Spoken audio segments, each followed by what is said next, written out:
In the 18th century, there was something that spread across Europe and eventually made its way to America called puerperal fever, also known as the Black Death of childbed.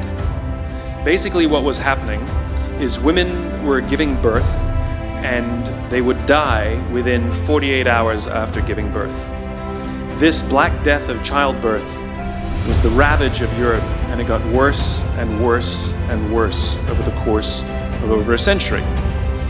And these doctors and men of science wanted to study and try and find the reason for this Black Death of childbed, and so they got to work studying, and they would study the corpses of the women who had died.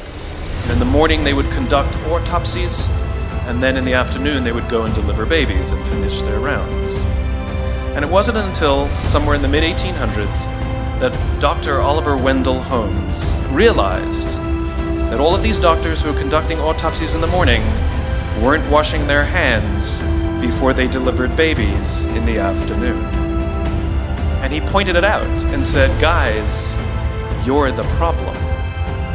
And they ignored him and called him crazy for 30 years. Until finally somebody realized that if they simply washed their hands, it would go away. And that's exactly what happened. When they started sterilizing their instruments and washing their hands, the Black Death of childbed disappeared. The lesson here is, sometimes you're the problem.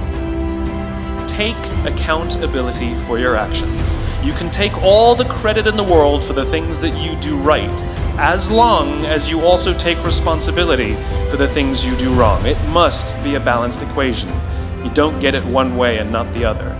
You get to take credit when you also take accountability.